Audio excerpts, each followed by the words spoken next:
Me, Mo. More or less, welcome to my podcast, More or Less. This is probably the second episode. If you're watching, if you're not watching, that means, we still haven't popped off yet. It is June 7th, 2020. A lot of shit's going down. But by the time you're seeing this, hopefully the world isn't over. Hopefully the world has come back to equilibrium, because shit is going crazy right now. There are protests in the streets, deservedly so, over the death of George Floyd by the police officer, over a $20 bill, a fake 20 apparently. It took the country by storm, and it is absolutely disgusting act of authoritarian violence, and people can't stand for it. Even in the midst of a quarantine, even in the midst of a pandemic where everyone's told to stay home, they say nope. They take off their masks, and they go protest. Well, some of them had masks. We'll see if this has any effect on cases. Hopefully not. Probably, though. I certainly stand with those who are protesting, using your First Amendment to show your government that you really just do not stand for this kind of violence. And power to the people. But that's serious, and it's also been going on for a while, and also I don't think I have much that I can add, any words of wisdom that I can weigh on. Just power to the people and keep on protesting. Keep it up. And it's an election year, so let's enact some change for sure. Research your Congress people, research your local governments, research your prosecutors and mayors and governors, and let's get out there. So let's take a moment to breathe. It's pretty heavy. It was very heavy. It's very heavy stuff going on right now. Now for the goofs. Now for the gaffs. What is on the notes today? During coronavirus, I've just been a lot of time alone to think, not exactly hanging out with all my friends, so I just kind of try to keep myself entertained. This is exactly why I started a podcast, because I talk to myself all the time, so I might as well turn on the camera and entertain other people too. But I was just thinking about coronavirus, and I just started thinking of Winona Ryder, and then I was like, Winona Ryder sounds like coronavirus. Like, it has the same cadence. Like, it has the same sound. I was like, Winona Ridus. All right, moving on. I just think of weird shit in my head all day, just rhyming and running things over and over and over in my head. And most of it's gibberish and most of it's nonsense. But, Winona Ryder was great in... the first time I saw Winona Ryder was Casper the Friendly Ghost. That was a great movie. It was great mixing animation and live action, probably one of the best, besides what's it called? Who Framed Roger Rabbit? They probably did it the best, but that was kind of also the point of the movie. And Winona Ryder's tight, she's dope. She was in Stranger Things too. Yeah, she was the mom of the Will kid. Great show. God, there's so many shows to watch. And even though we're in quarantine, it's like I still feel guilty about not getting to them all. Even though I have so much time, I end up just watching YouTube and not watching any of them. Not that it matters. Not that I should feel bad. Because, the showrunners really don't care if you watch a show that you missed 8 years later. Like, Vince Gilligan isn't so mad that you haven't caught up on Breaking Bad. Like, it had its moment. It had its audience. It got its ratings. They got paid. They're not too worried that you're not catching up on Netflix, so forgive yourself. I want to watch Lost again, though. I love Lost so much. I watched Lost, the whole season, the whole series, like 3 times already, and I'm going for round 4. Shout out to the First Time Show podcast by Steve Zaragoza, because that's one funny motherfucker, and he had a amazing podcast where they just rewatched the entirety of Lost with someone who's never seen it before. So, very funny, and I'll probably re-listen to the podcast too. Good old memories. Ah, man. It's like listening to a song you haven't listened to in a long time, like a song you haven't heard since high school, and when it comes on, you're like, oh my god, I remember that from prom. That's with me with podcasts. It's like, oh my god, I remember that. A summer of just walking around Western Massachusetts because I didn't have a car or anything. God, how boring is everything right now, you know? I mean, now that the protests are breaking out, I know I said I'd move on, but, you know, it is exciting to see people protest. It's so unified, you know? I have friends who've gone to protests in Boston, and luckily they're safe, you know? Luckily nothing happened to them. But it's awesome, and I love seeing that. I'm so proud of our country right now for going out and protesting. It's so exciting, you know. Not necessarily, you know, in the best of circumstances, but, you know, protests, when are they ever in the best of circumstances? No one's ever protesting the fact that we have puppies, you know. No one's ever like, oh my god, there's a bunch of cute little pit bull pups. No justice, no peace.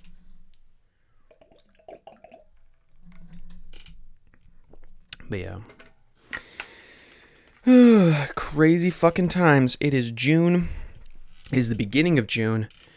And we are only halfway through 2020. I guess not even technically. You'd have to get through June for it to be halfway. So we're just under halfway through June. And things are already crazy. They're already crazy. I don't know what... If I was like a DraftKings or like a BetDC, whatever the fucking, you know, whatever the betting websites were, if I was one of them, I would be taking a catastrophe poll, like or a pool, you know, like what's the next major incident that's going to happen that throws our world into chaos. My money's on alien invasion. Fingers crossed. Alien invasion or the simulation being revealed. And then Elon Musk shows up and is like, all right, game over. You tried your best, guys. I really tried to help you here. If anyone's running the simulation, it's Elon from his gigafactories, you know.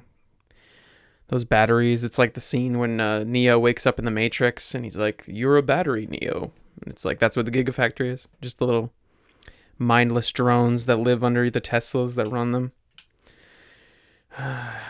Dark. Too dark. But I loved what Elon Musk tweeted recently. I'm paraphrasing, but it's something like, he's like, I think I might get in trouble for saying this, but it's crazy how selling pot went from being a felony to being a necessary or a essential business during coronavirus, yet there are still people in jail for possession, which is fucking true. I didn't even really think about that, but it's kind of fucked up. Like when you make something, like, did we have a precedent for this when Prohibition ended? You know, did we have a bunch of like rum runners that were, you know, souping up their NASCAR? Like now NASCAR is a huge a national pastime, and it was based off of crime. You know, it was like founded in crime, and now it's like, you know, huge sponsorship, advertising, income. But like, did we have all those people in jail for, you know, having like a corn mash whiskey tub in their backyard? Were those people still in jail after the 21st Amendment was passed? Or wait, it was 21st Amendment might have been the Prohibition. But you get my point. Like, were there guys in jail after they made it legal to sell alcohol? That's another crazy thing too. Like, there was a prohibition on alcohol. America was like dry, as it were, for a while. You know, obviously no one stopped drinking, but that was like a law. That was a thing. you know? But I'm sure they felt the same way about it back then as they did about weed now. Like, if you see a kid smoking weed, it's like, yeah, I guess it's technically federally illegal, but yeah, who gives a shit, you know? Unless you're a white lady walking through Central Park and it's a black young man, then you gotta call the cops on him, right? Because you're so in danger, Karen. Oh no, he might run after you with his joint. Reefer madness. Yeah, that Central Park Karen lady too. The if you're watching this years and years later, and hopefully it's memorable, that forgot the woman's name. You know, non-remarkable individual.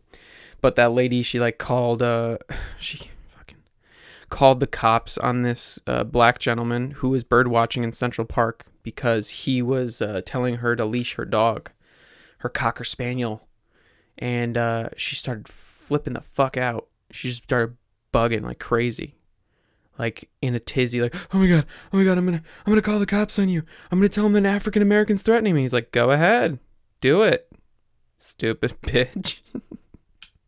He was just sitting, he's trying to watch birds, and his logic is very sound. Look, the park says leash your dog. That's for a reason, because birds, they find habitat there during these, you know, in their specific habitats. And if you're a dog and you're just allowed to run back and forth, you know, birds are your prey. So you're going to fuck up the bird's habitat and stop this man from enjoying his hobby because you're not following the rules.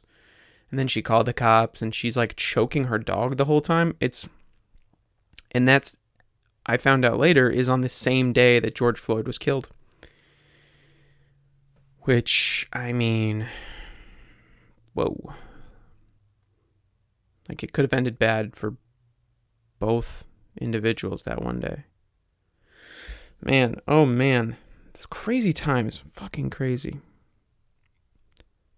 And everything just stopped being normal a long time ago. And I feel like we needed something. Humanity needed some kind of something to rally behind, you know. And there was protesters rallying for their jobs back and all that stuff, and were just dismissed as people just wanting to get haircuts, you know. But they were also very armed, you know, certainly. But I don't know. This is certainly something that's no gray area. That officer certainly murdered George Floyd, and, you know, Black Lives Matter, and fuck. Humanity needs some help, man. This is the time, you know what I mean? Like, this is the part of the movie of human history when, like, Superman flies down and is like, I'm here to save you. But now all we have is TikTok dancing nurses in cancer wards that are half empty. Yay. Fucking. Oh, yeah. It's gonna kill us all. I don't even know. Like, I don't go on TikTok.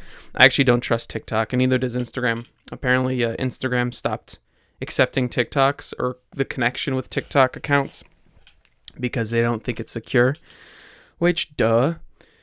But, no, actually, but I still love TikTok content because I think those young people on there creating are just so funny. Like, I remember a time when Vine existed and when it was in its heyday, basically right before the last election. It was really popping, and I loved watching Vines. I loved watching funny Vines, and they were so great. And TikTok, I think, was like around back then. It was like Musical.ly or something. But that was still people just lip syncing and stuff, and no one using it for comedy content or just like goofs and pranks and whatever. They were just using it for like voiceover and like acting, which, I mean, ugh. But yeah, then Vine went away, and then all I watched was rip Vine compilations, Vines that butter my egg roll, you know, all of the popular funny category ones, and then. But you watch all of them. You run out of Vines to watch, like the road work ahead. Boy, I sure hope it does. Like Drew Gooden and all those people. And then TikTok started pumping out content, like people my age, people younger who enjoyed Vine when it was actually happening.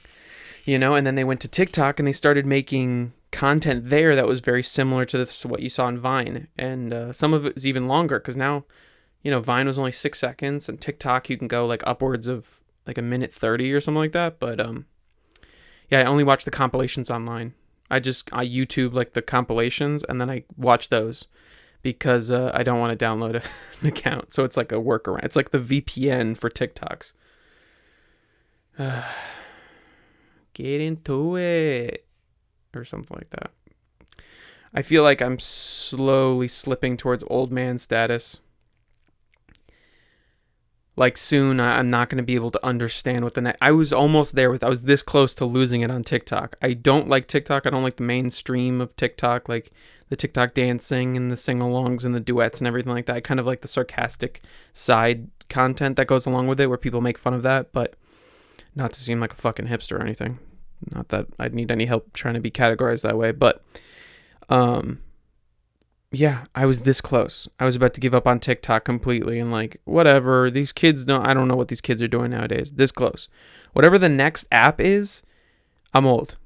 If you release a new social media app, I'm officially getting AARP. Because I'm an old man now. First it was Snapchat. I was really on board with that one because I wanted to, we all know why Snapchat was invented, all right? There's a reason the news channel didn't take off on Snapchat. People aren't going to Snap like, oh, what's today's news? Like, we know why you're opening Snapchat, all right? And we know it's not to find out what the market is like. You're looking at dicks and pussy. It's what it is. It's what it is, dude. Who's selling like a private Snap? Like, catch me on private Snap and we'll talk about foreign aid. No. We know why you have private Snaps, and it is not to spread newsworthy stories about our conflict with the Eastern Asian trading market. You're showing thighs. Showing thighs and buttholes. But I'm, thighs and buttholes. Oh, man. I remember... What is it? I gotta burn through these notes, man. I don't know. I've lost none of this is relevant anymore. None of this is relevant. After George Floyd, nothing is relevant anymore. What can I say? What years later you're gonna see this and you're like, wow, I can't believe he was talking about thighs and Snapchat buttholes when the aliens were invading the very next week. I can't believe Gage Morrow was running a budget podcast out of his closet right before the great solar tsunami of 2020. When an EMP sent from a mass coronal ejection from our sun destroyed all electronics on Earth.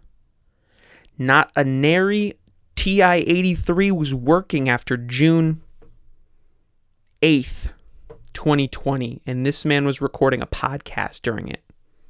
The last piece of media created on Earth was this dipshit in his closet talking about buttholes and thighs before the world collapsed and the Chinese parachuted over Cincinnati.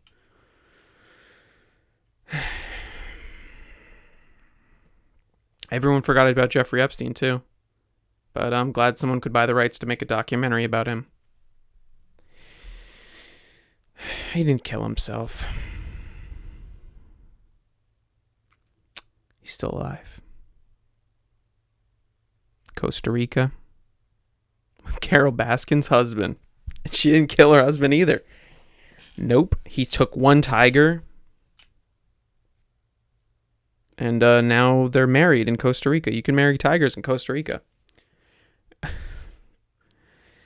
Oh my God. I'm not looking forward at all. Even if this all stops right now, even if the world goes back to normal, they're like, congratulations, we found a rapid random cure for coronavirus. We have the vaccine. You can go to Walgreens or CVS. The government's giving them out completely for free. We should be over this in a month. July comes around. Everyone goes back to work. The economy booms back. There's police reform. All the people live in harmony. It's just like a freaking Pepsi commercial out there. And then, even then, it's too fucking weird. We are beyond the pale at this point. And I'm kind of glad of it, because we were all living under this illusion that things aren't just normal. Things are just going along as they... We were really running on momentum. We're like... Oh, man. Like a single mom finding out that their kid's addicted to drugs or something. It's a very dark and weird metaphor, but it's like you're really trying to string it all together. You're trying to piece things together and be there, and then boom, Timmy's in rehab. Sorry, Mom. Please accept the call from Cincinnati Correctional fucking drug rehabilitation. No, that's a very dark metaphor. I don't know. It's good, though. We need to shake the cobwebs off. Throw a little rebellion in this country. Get people excited. Get people, politically active. Let's get people educated. Stay woke. And keep the jokes. Oh, I can't wait. I cannot wait until there's another open mic again. Certainly. I'm losing it all. I had so much confidence. I had so much momentum. Of just like 6 months of, I guess it wasn't even like 4 or 5 months of doing stand-up. I felt good. I felt like I was really staying in the pocket and going and practicing and writing. And now it seems like every day, if I were to think of something that I thought was funny, like you'll see in this podcast, in a week, it's automatically, it's like, what? Was that what they were talking about? Gage was talking about Cheez-Its and I don't know. He was talking about Cheez-Its, that great bit that he had about Cheez-Its. Just thought it was so funny before the wormhole opened up and our future civilization came to battle us for the rights of this timeline. I don't know what's going to happen next. And it's going to be awesome. Because if 3 weeks ago you said that the whole country would be protesting over a man's death, a man's murder in the street in broad daylight, you'd be like, what? And people in Belgium? And people in Tokyo are rioting? What the fuck happened? And then if you talk to someone 3 months ago, okay, 4 months ago, 5 months ago, whatever, in January, if you're like, yeah, this corona thing, oh, you mean the bat soup disease? Yeah, it's going to stop the entire country's economy. And unemployment's going to be at like upwards of 20%. And you're not going to be able to hug your grandma. And everything's going to go to shit. Oh, but you'll get $1,200. Maybe. Kind of. Not really. And then if you were a dependent, and also if it was just in this zip code, and also if you worked in this, and also you're just not going to get it. Just assume you're not going to get it and hope you get surprised. I mean, life's a party now, man. We are outside of the bounds of what's normal. We have reached historical precedents. It's not exactly like we've never had a disease before, like Spanish flu or whatever, or plague, I guess, if you want to go that far back. And it's not like we've never had riots either, or protesting, or racial injustice, even over like this specifically, like police abuse, Rodney King riots in LA, but never both at the same time, and never both at the same time on a global scale. Like, never have you had someone... And then also the Hong Kong protests are still going on. Let's not forget that. They must be like 25 weeks into this thing. Or 40 weeks even. I don't fucking know at this point. Like no other time in history was somebody like being quarantined and watching their whole town die or whatever, and then they're also, across the pond protesting for violence that happened in America. Heavy, dude. So you know what? Social media. It's like that, and then that's like the dry wood and the little spark, and then social media is the gasoline. Social media is like the rocket fuel to this whole situation.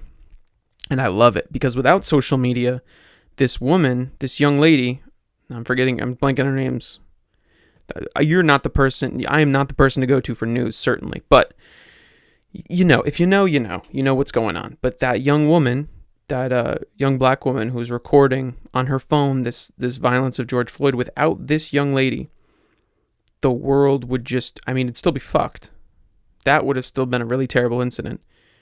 But we wouldn't have seen any of the explosion of beautiful protest and rallying against authority, that they can't abuse us and they can't hurt people like that without recourse, without accountability. And all those people, so tragic. Like all those people just wanted to see him alive that day. This is not happy. Oh, but you know what? It's okay. It's okay to not be goofy and gaffy every single time. This is only my second episode, so it's not exactly helping my track record for keeping up good, lively energies. But you know what? It is good because power to the people, Let's get out there. Fucking looting, I guess, is a whole nother story, but, that's going to be debated back and forth, who's instigating it. Everyone's hardened their political positions already. I'm guilty of it a little bit too, but you know what? I'd rather not give credence to those individuals who choose to do nonsensical violence. And other people justify it with like, well, we're taking down the capital system that was suppressed. They're fine. They're going to be fine. You think Target's like losing, they might be losing some money, but you think Target's like, oh no, we're going to go bankrupt over this. No, the Target will be fine. The Rachel Ray and Chrissy Teigen cooking collections will still be restocked next week and the week after that and the week after that by people who work in that community and have to clean up all that broken glass and shit. So make your bed, sleep in it, but just make sure you make your bed with Target's signature sheets,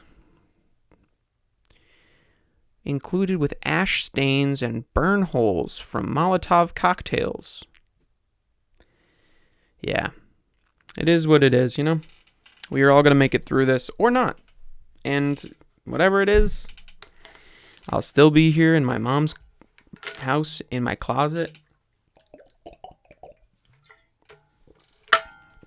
paying off student debt for a degree in film production, when I'm working at a paper factory.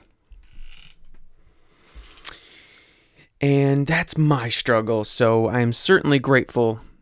I'm certainly grateful to be alive. I'm certainly grateful that I have a job. If I were to go back in time and tell myself what I'm doing right now, I would be so depressed. And I'd be like, how are you even still like happy? What's wrong with you? I thought we were going to make movies. And then I sit him down and explain all the shit that's happening now. And honestly, with all the shit that's going on in the world right now, I've never felt more blessed in my whole goddamn life. And that's the truth. Because there's a lot to be grateful for out there in this world today. There is certainly so much to be grateful for. And I'm trying to keep these podcasts consistent. I'm truly trying to practice and keep up with this. And I want to make this show worth something. I want it to be made worth watching. I want people to enjoy the show. Obviously, the atmosphere is very heavy, and maybe I just needed to get that all out there. I needed to talk it out, because if I kept it inside, then I'm not really going to move on. And certainly doesn't have to be just moving on. There has to be moving up too, moving forward, figuratively speaking as well. But Try to stay positive. Appreciate the ones that you have in your lives. Your family that's still there. Because there is a lot of things going down right now. A lot of violence. A lot of illness. Despair. Destitution. Loss of wealth. Loss of security. Stability. I'm just one person. But I certainly feel blessed for my situation right now. And I hope that you do too. No matter what situation you're in, I guess, just, you got no other choice. You got one life, and it's just going to keep going until it doesn't. So, love yourself, love others, love your family, love what you got, because you don't know what you got until it's gone. Hey, paradise, put up a parking lot. Hey, hey, hey, hey, paradise, put up a parking lot. Ooh, remember that song? I feel like that song was on the radio all the time. Try not to end on something super negative. You know what? It was a beautiful day today. The weather's starting to get great. I have a garden next to my house. We're growing tomatoes and green beans and onions. And an onion that we're growing, my grandma just threw it in the garden because it was sprouting in the cabinet. And now we have a whole new onion. Isn't that great? Isn't plants amazing? When you see little bees buzzing around pollinating flowers. It is beautiful to see natural life in progress. It is something to behold. It is humbling and delicious. Please sponsor me, HelloFresh. I need money.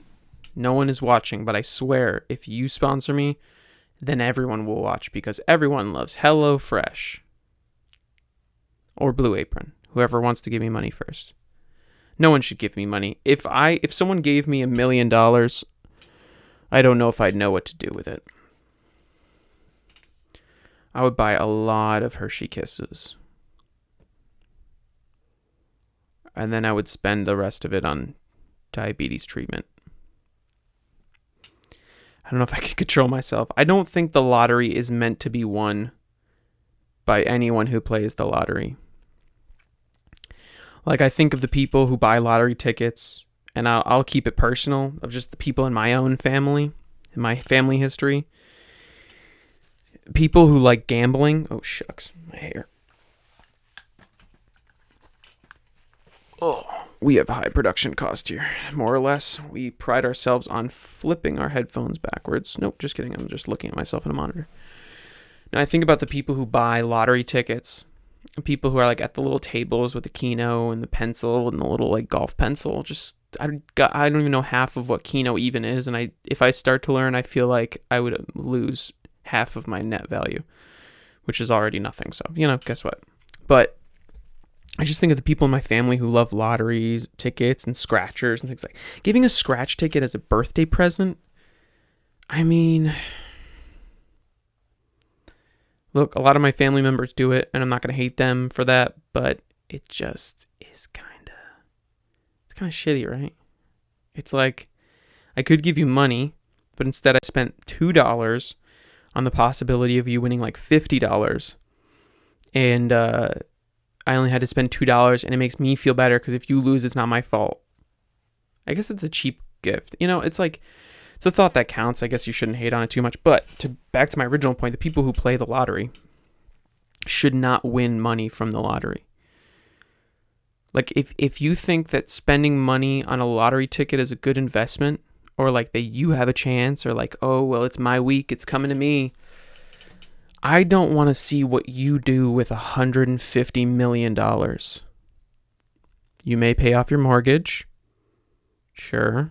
Pay off your car. Pay off your student debt. That would be fantastic. But usually people putting their faith in those like 6 numbers, questionable. I am personally biased because I don't like gambling. I have a bad history of gambling in my family. So there's already built-in bias, but I have this distaste for it because I've seen it not work out.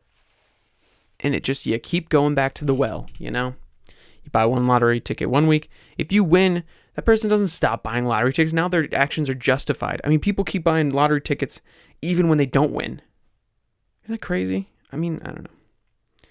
I don't have the excitement for gambling. Thank God. Thank God. If I was a gambler, and when I do get into like competition and putting money on down, I can kind of feel that little switch turn on, my family's little genetic switch, like, go for a run, bud. You got this. Double or nothing. It's scary. But anyways, if someone's putting their money into lottery tickets, do they really know how to manage their money? You think they're putting that in an investment account, or do you think it's going towards a sports car, or let's just say a timeshare, or a Wendy's franchise? I don't know. More power to you. You know what I mean? If you win, that's your only ticket out of here. Sometimes that's people's only option. Well, it's not. It's not your only option, but sometimes it feels like your only option. And I'm not going to take that away from anyone. I surely wouldn't want someone to take away the only thing that makes me happy. I like coffee. You know what I mean? If someone told me like, oh, you shouldn't drink coffee, it actually shortens your lifespan by this much, blah, blah, blah, blah, blah. And it's like, well, fuck you. I love coffee. And it's like, why does this guy drink coffee? He knows that it's not going to help him in the long run. And the caffeine's going to make ulcers in his stomach. Blah, blah, blah, blah, blah, blah, blah. It's like, I'm sure that's how I sound to people who love lottery tickets. We all have the thing that we justify doing and don't want people to attack. And that's okay. That's basically how we keep running. Just an overlapping of people judging each other for the other things they're doing because they're not doing the things that you like to do. And that's religion. Welcome to my TED Talk and how we can't coexist if we have different religions. Just kidding. Can't coexist for anything. It doesn't require religion. People find any reason to hate each other.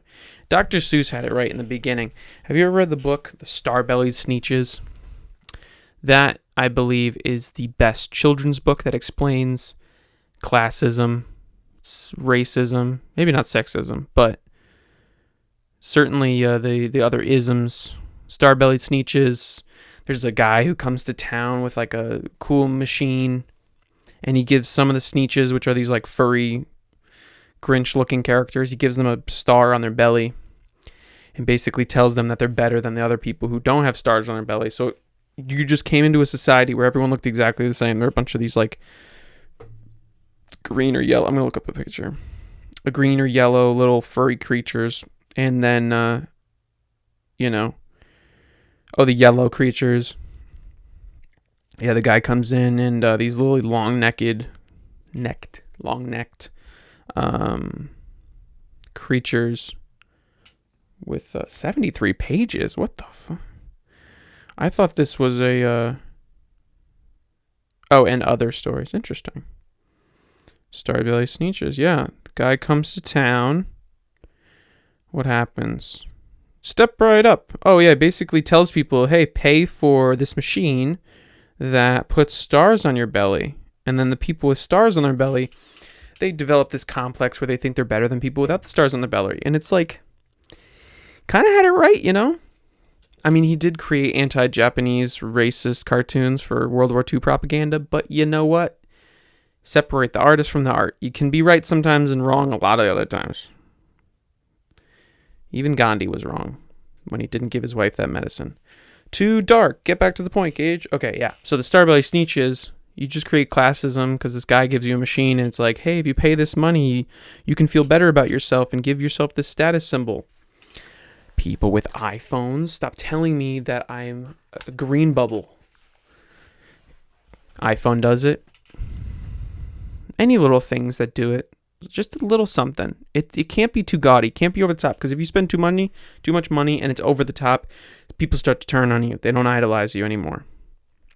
But just something very subtle. Something that's just this attainable if you give someone $700. Like an iPhone. Even like $1,000. Just a little something. Like a nice microphone and a good setup. to make people that vlog on their phones jealous. Guilty of it too. Hey, guess what? I'm guilty of it too.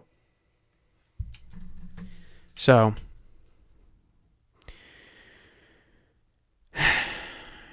but I feel good.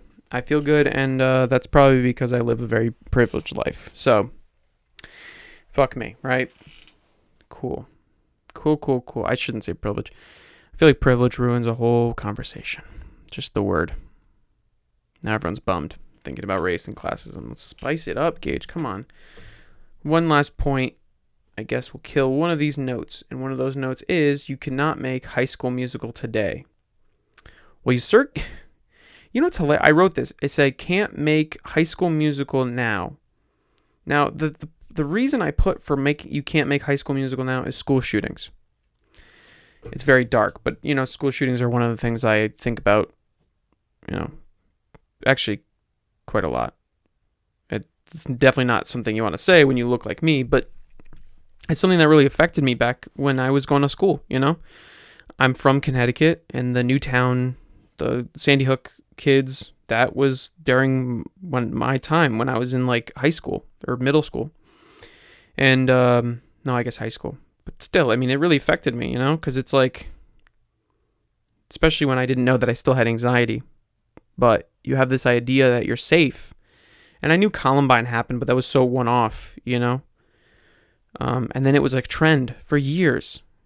Now the reason why we can't make High School Musical is no one's in high school. No one's in school. School shootings went way down. The last mass shooting was in Canada. However, Degrassi Junior High was a high school drama show. High school, it was a teeny movie. It was on like Nick at Night or something. Or not even. It was on some other shit. What was it on? There was a network for Degrassi. Anyways, Degrassi I didn't know this was a Canadian high school drama show. And I didn't know it was Canadian until I saw an episode where they went to the club and they were paying and they had Monopoly money. I was like, the fuck? Monopoly money? Like, is this show like in the parallel universe where they can't show cash? And then I found out that it was Canadian. And that makes sense because Canadian money is all that different colors. I thought it was Monopoly money. Look at me, I'm fucking stupid. But in Degrassi, there was a school shooting in a Canadian television show. I'm sure I would have seen that in an American show first. And this was before Sandy Hook. This was before it was a trend. They were ahead of the curve. Wheelchair Jimmy, a.k.a. Drake. Aubrey Graham was an actor in Degrassi, and he wanted to be a rapper in the show. And he was shot by a kid who was bullied in school. Just one shot with like a handgun. And it made him paralyzed. I guess that's the Canadian part. Like, even if there is a school shooting, nobody can die. So, but yeah. But now you can't even make high school. Now it's weird watching movies, watching shows. I was just watching Guava Island. That it's a great short film. Childish Gambino produced it, and has Rihanna in it as well. And maybe it was a little bit more different because they were on an island, like a Caribbean island. It was kind of like a fictional island, but or maybe it wasn't. Maybe I'm just shitty at geography. But it seemed like more of like a legend, like a kind of a lore, folktale kind of thing. But not seeing people wear masks, seeing people hug and kiss and get close like they were at a concert in the movie. It is this pandemic. I know I don't want it to be the new normal kind of thing, but there is an undeniable new normal, at least in the way that people feel about the culture, people feel about how people interact with one another. It's kind of crazy, Now we like cringe if we see people like hug or kiss or whatever. Like, I don't know what we're going to be on the other side of this, but so I feel like we needed the protests to really bust out everyone's like icky feeling about being close. They were able to get close for something that's justified. Where they were just too upset. And I feel like most people want to get back to normal, but it's just that bystander effect of it's like, I want to get back to normal, but I don't want to be the first person to go out and shake hands. Like, I just visited my friend who I haven't seen in months, and I dapped him up. I gave him a hug. It felt so, so good. And I can't wait for that experience when we get back to society and people get back to work and they just hug their friends for the first time. I hope, especially after this horrific, murderous torture, and we see the lowest of humanity, I really hope we come together a lot better on the other side of this, because we certainly need it. We certainly need it, and I'll be hugging everyone left and right. I love being lovely, and I hope everyone else does too, because we're gonna need a lot of love after this. There's been a lot of hate, a lot of back and forth, a lot of Central Park Karens, a lot of freaking, and the people at the grocery store yelling with the masks and all that stuff. Like, look, I get it. It sucks. Masks have been politicized. You know, if the government came out and told people like, hey, it would be really nice if you wore masks, I'm sure people would be a lot more on board. But America is a country of rule breakers. So when you're told to do something, you're like, I don't want to do it. I mean, not everyone. A lot of people do wear masks, and a lot of people wear masks begrudgingly. But then there's the select few. The proud. The Marines. The people who are like, I don't want to. And then they don't do it. Even though they might think it's the best thing for them to do, they can't help but they can't help but resist and just not do it. So whatever, Whatever. Free Hong Kong. Black Lives Matter. Hashtag Me Too. Nobody's Me Tooing anybody now, so that's good. I mean, no one's being Me Too'd upon. No one's Me twice. I mean, like, no one's at work. I don't know. I would be interested to, if I had all-knowing auspicious powers, if there's been any HR complaints over lewd Zoom calls. I feel like this is the time that people are the most brave to do really terrible things. They're like, oh, sorry, I wasn't wearing pants for our meeting, Deborah. Gross. I don't know. I want to stop seeing people through a little fucking square in their living room. I want to stop seeing people on the news. I don't watch really the news that much, as you can tell. Super uninformed. Don't know anybody's names that's involved in any of these incidents. But I don't want to see any more like... I don't know. We've got to run its course, I guess. We will be on the other side of this strong and happy, or at each other's throats back at it again. I would honestly prefer to go back to just the back and forth hating and shouting over the aisle at one another if it meant that we would just be working and be able to go to the movies and restaurants and hug each other and argue about politics and over Thanksgiving dinner instead of a fucking Zoom conference call with 40-second latency because your Time Warner fucking internet doesn't work because everyone's on the internet because everyone's home, so your ping is like 15 seconds. Man, you can't even have fun doing like online video games with your friends that you like hanging out with if you have like not fiber connection. I don't know. These internet companies are still making probably so much money though. Like they get to charge you the same exact price every single month. And they don't have to deliver consistent experience. There's no discount for coronavirus. It's all hands on deck to decongest the networks. People are still paying the upwards of $200 bills for internet every month, and their upload is like $3. They're uploading these videos. I'm at like 50 minutes now because I'm ranting about internet, but ironically enough.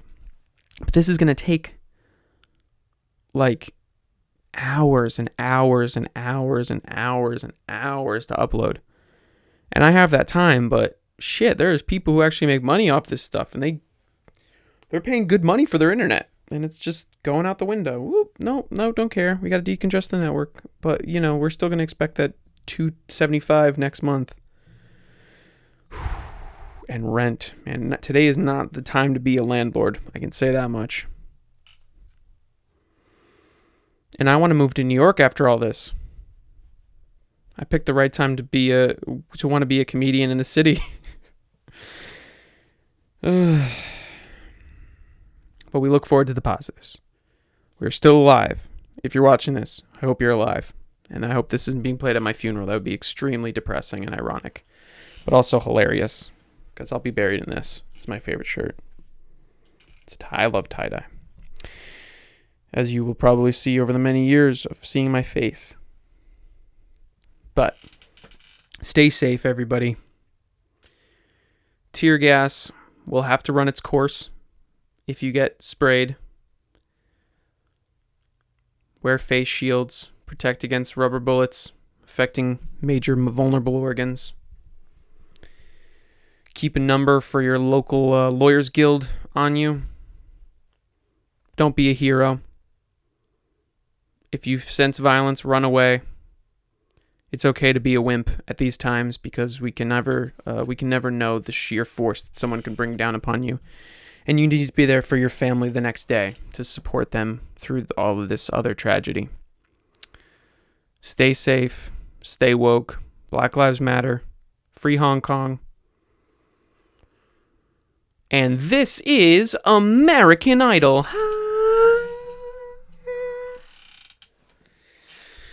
Good night, everybody.